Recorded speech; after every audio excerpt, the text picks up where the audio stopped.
Welcome, Um, everyone. So, we're back with another episode of my short takes and podcast. And this time I have a guest, a meeting after 16 years. Hi, Karmanya. Why don't you introduce yourself and we'll take it from there? my name is Karmanya. I'm currently working in Boston for Formation Bio in like the drug development space. Did grad school from Penn. Arjun helped me, I think, do undergrad apps. Where I ended up going to like U of I for a while. What else? Yeah, that's about it. Okay, great. Yeah, I think what stood out when I was like looking back at your journey was a lot of resilience. Like you sort of figured out what college was supposed to mean for you. You needed more time. Then you were back in India, and then you worked in India for a bit or interned, and then again went for grad school. And now you're a ML researcher. So Mhm. yeah, just to give a overview of different skill sets you picked up along the way, Yeah, and what it could be not just hardcore technology, tech related skill sets, but in general mindset as well that you feel helped you make decisions eventually and develop your own sort of professional brand over a period of time. yeah, for sure. I think skill sets that I developed. I think the first thing I learned was to like calm down a little bit. Like when I dropped out of U of I, like as when you're that young, you think, okay, the world is gonna end, and you think you're gonna be like a failure or whatever.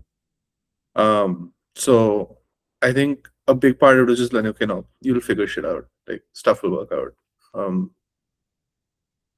and yeah, I would say from like a personal POV, I think that's probably it. From a professional POV, I think something that I developed that has helped me a lot is like trying to understand systems more broadly, trying to like figure out um, what different cogs play in this entire pipeline and like how you want to kind of optimize for like Pareto optimal solutions in the sense that like you want to figure out what are the things that are causing the biggest roadblocks and then figure out a way to optimize those.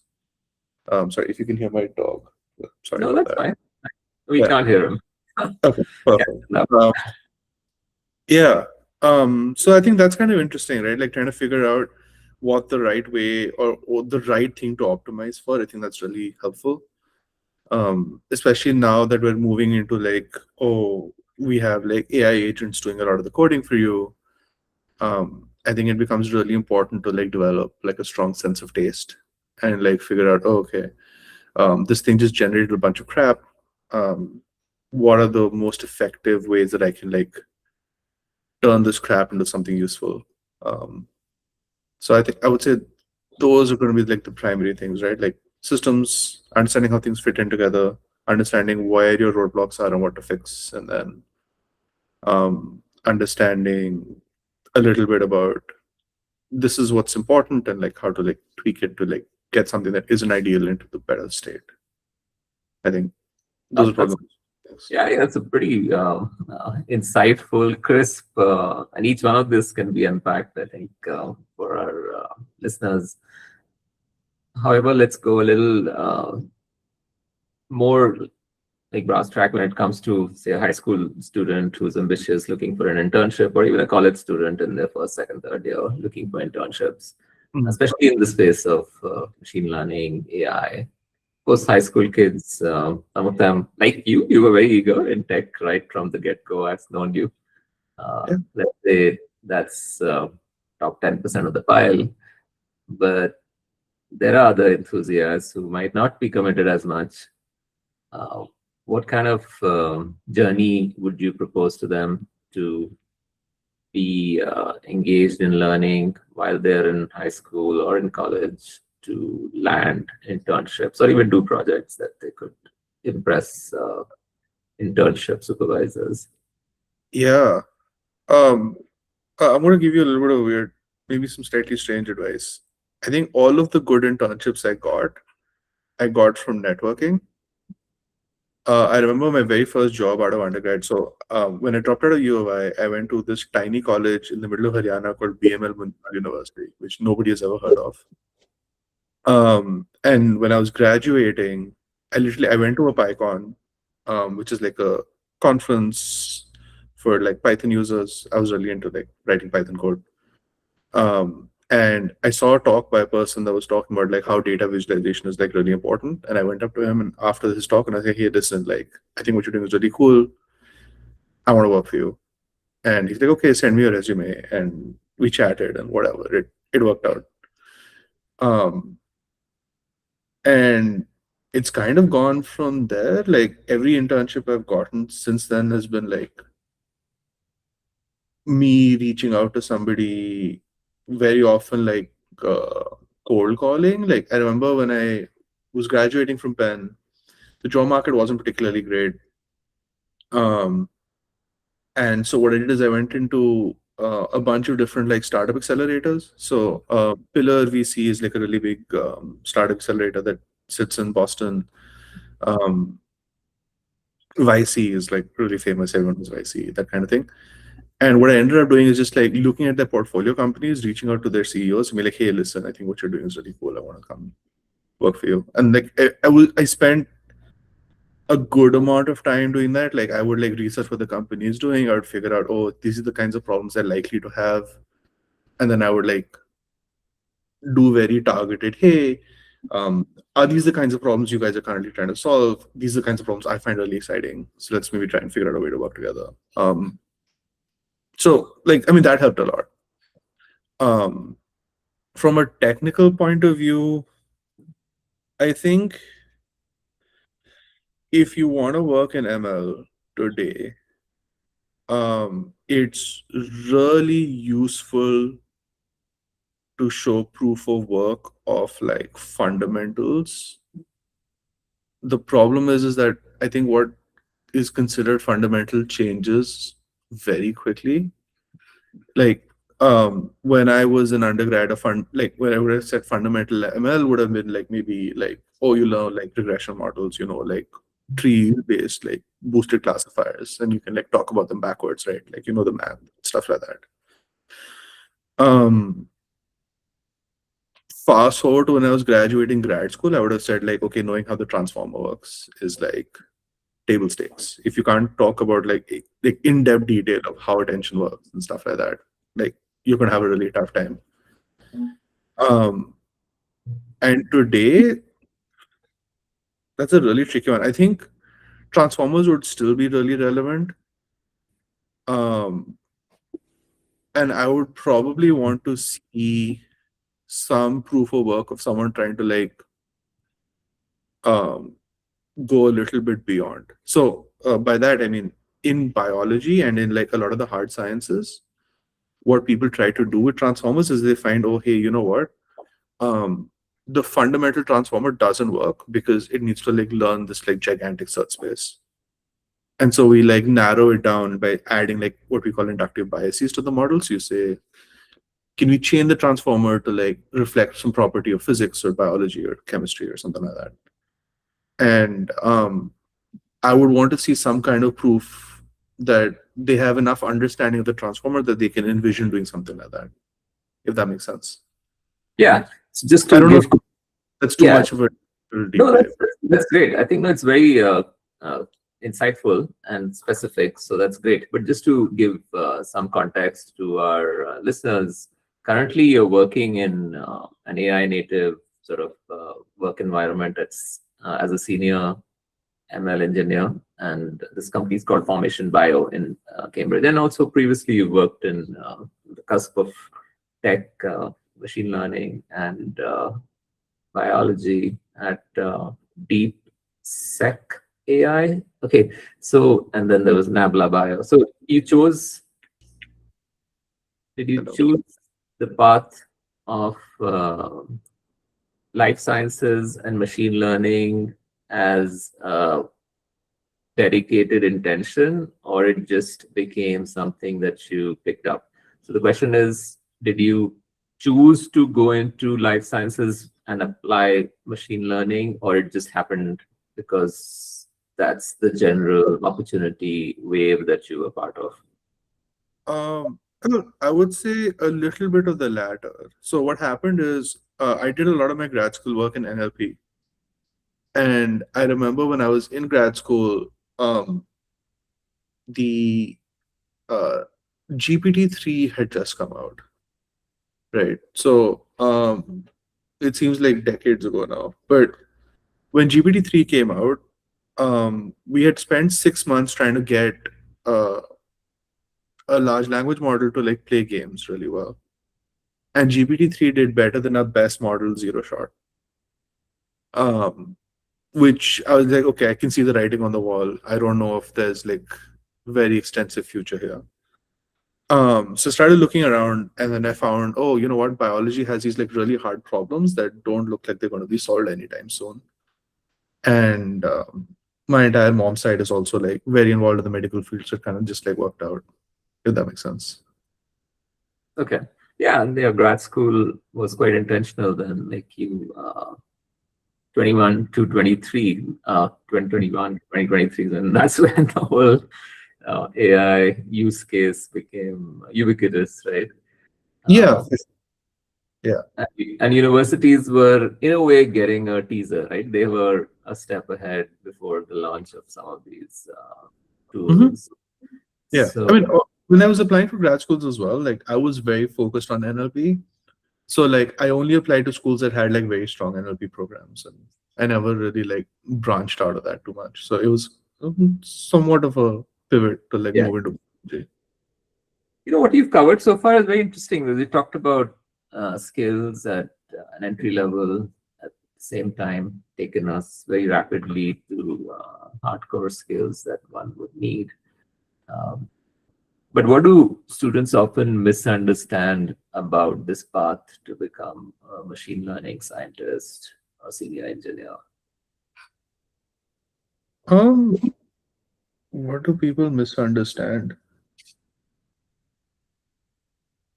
I think what people misunderstand is how important the math is. Mhm. By that, I don't mean that like I think so. There's a lot of people in ML that say, "Oh, you need to start from like differential calculus and start like working your way through like decades worth of math." I don't think that's important. Um, I think fundamentally you need to know enough of the math that if tomorrow you're working on like a new area or you're working on like something that you haven't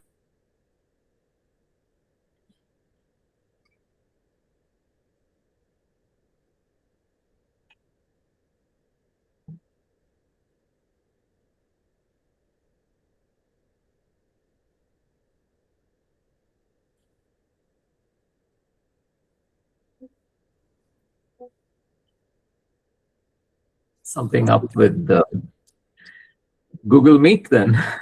Okay, welcome done. back. Hey, sorry, let me just try and refresh the page. Maybe that'll help. Because I've completely lost you.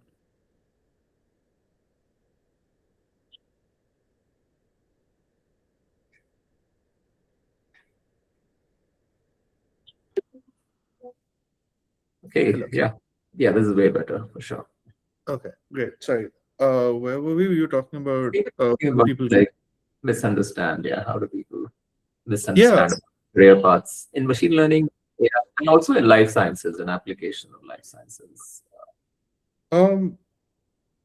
Okay. So in machine learning, I would say that the technical thing that a lot of students don't get when and something that I look for when I'm interviewing is like how much they understand the assumptions that they're baking into the models that they're using. It's really easy in a field like math or like statistics or ML or like any of these like very applied fields to come up with a number that looks better than another number.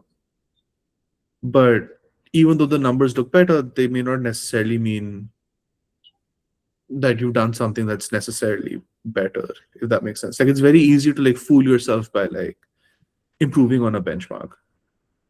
And biology, you kind of hit that barrier very, very hard because like you can try any number of million different things and then you go out into the lab and you test them and they don't work and like you're back to the start, right? So I think understanding like the assumptions that you're baking into the models is really important if you're going to work in ML. Understanding what kind of inductive biases the model choices you're making have, and what kind of priors are expecting the data to look like, and stuff like that is really, really important. From the biology point of view, I would say that don't try to do everything, unless you want to really like. So there are people who do like MD PhDs, right?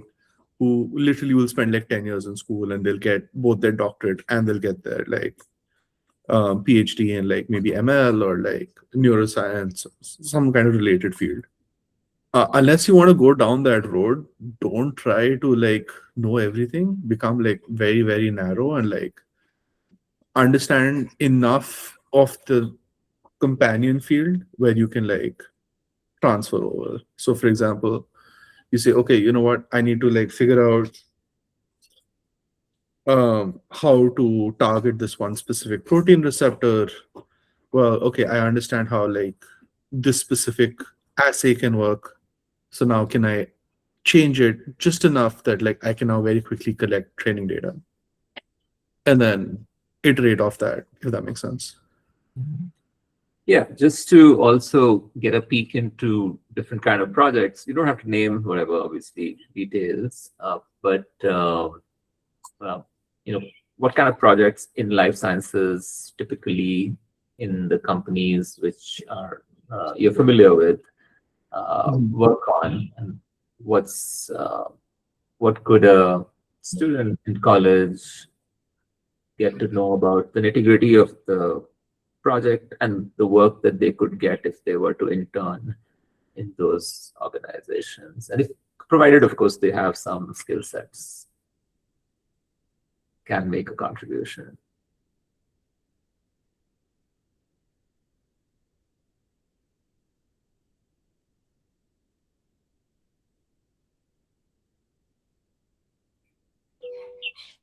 Welcome back, and seeing you dial in from Boston with latest technology. Still, we have to figure out how to get you online. Yeah. Yeah, so, yeah. So you got the question, like basically, what kind of Kind of projects. what kind of projects would say a college student be involved in if they were to intern in life sciences and machine learning?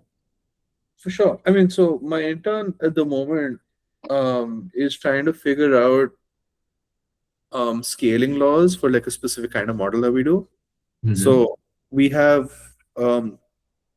models that are like similar to like large language models, but they work on like protein or DNA sequences to achieve certain tasks. I'm talking, of course, about a very narrow subset of like broader life sciences.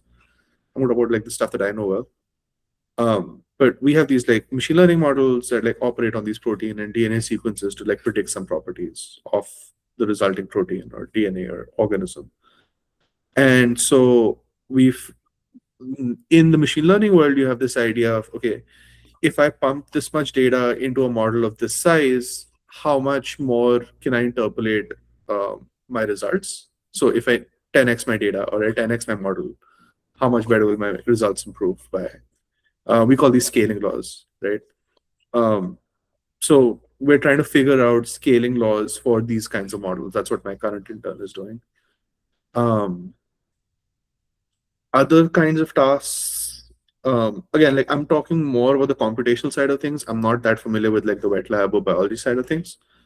But computationally, we'd be doing things like at a very simple level, it could be, okay, how we have like this 30 odd years worth of like statistical tools that have like baked in like heuristics and like rules from like really, really smart people over the years. How do we get those into like operating on data at like the current data paradigm, right? Where you have like an LLM, you have like users who are trying to like query things via an LLM, and then you're like writing like maybe MCP servers that are like connecting the LLM to all these various old school technologies, if that makes sense. Sure. So probably a lot of stuff like that. A lot of like maybe simple analysis kinds of things. trying to identify, oh, what's the relationship between like this kind of protein receptor and like this disease, maybe, or like looking through like genomics data to like trying to figure out, oh, these are like targets that we should worry about for a particular indication and stuff like that. Those are all kinds of things that I would expect maybe an intern to work on. At the high school level, it's harder. I think at the high school level, What kind of data sets will be available, and what are the tools that they should learn at high school level? Yeah, perhaps. uh, I think the answer stays the same. I think you need to learn to be able to code. You need to be able to, in today's day and age, you need to be able to understand how to use an LLM to like amplify your productivity with writing code. Um, and you probably need to learn maybe like the fundamentals of biology. Mhm. Like, to be honest with you, like I don't know a lot of biology even today. Um, in fact, I used to laugh. I say everything I know about biology, I learned through like asking ChatGPT to build me a course, and it did it. And like ever since then, like that gave me like a baseline, and then I spent a lot of time reading papers, and now like I'm fluent enough in biology that I can read a paper and like have a broad understanding of like what they're trying to achieve. Um, so maybe do that, right? Like just I know just enough biology to be dangerous is what I would say. Mhm. Got And it. same with machine learning. Know just enough machine learning to be dangerous. And are there any online open source databases that they could have access to kind of? Yeah. I mean, so in the protein space, there's a lot of open source data, right? The PDB, this protein data bank, is completely open source. There is stuff like COVID is actually like a really interesting space to study, just because like so many of like the COVID variants have been studied. There've been so many. There's been so much money pumped into like looking at, for example, the ACE protein, right, which is what COVID uses. Yeah. Um, so COVID's a great place to study, and like COVID has a lot of open source resources available. So if you just want to like build your chops, that would be like a good place to start looking. Genomics data is also available. It tends to get more restricted, but there's a lot of like open source genomics data sets, and like I think biology and ML, there's a lot of open source data available. Um, Okay. yeah. So there are so many interdisciplinary fields now, like tech and life sciences, and even things which are to related science topics like biophysics and research in biophysics, which is really interesting.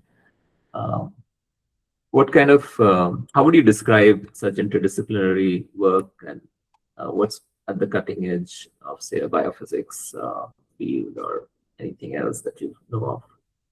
Yeah, Maybe. I mean, I Mhm. don't know too much about biophysics, to be honest with you. Sure.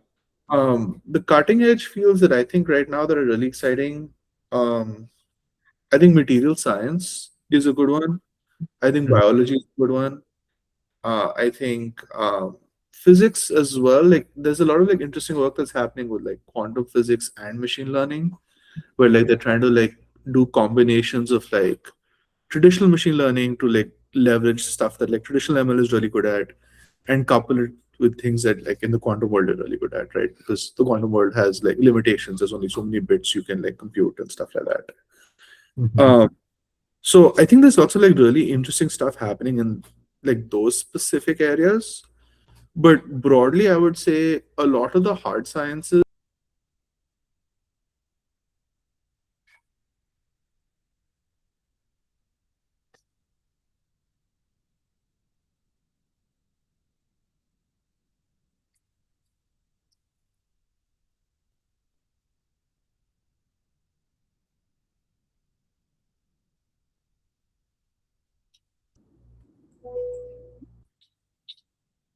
Hello.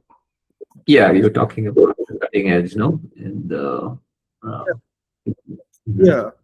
I think All right. it's really exciting to find a field where you can like leverage machine learning to do something that the field has had trouble doing in the past. So like Mhm. biology, the big cool hot thing for the longest time was like protein folding, right? Like AlphaFold and DeepMind and stuff like that. Um, Maybe now that's moving towards more like trying to predict binding of certain receptors. But you have similar parallels in like material science, right? Like, can you optimize material properties with machine learning? Can you maybe figure out ways to skip certain tests or assays that you would do to identify properties of a material by using machine learning? Um, Mhm. and that has like great financial value because you can like go from something taking like maybe 5 years to like achieve a certain result to like doing it in maybe a year or 6 months even. So I think that's kind of cool. Um, Yeah, that's awesome. So really, thank you, Karmanya. It's been a good um, time to catch up and very productive indeed. I'm sure we'll have many more questions. Hopefully, send it your way. yeah, for sure. And yeah, I look forward to more interactions. So, anything that our viewers can ask, I'll ask them to put on comments eventually to maybe funnel your way, uh, keep the conversation going. Yeah, Take for care, sure. buddy. So yeah, So good to connect. Bye. bye.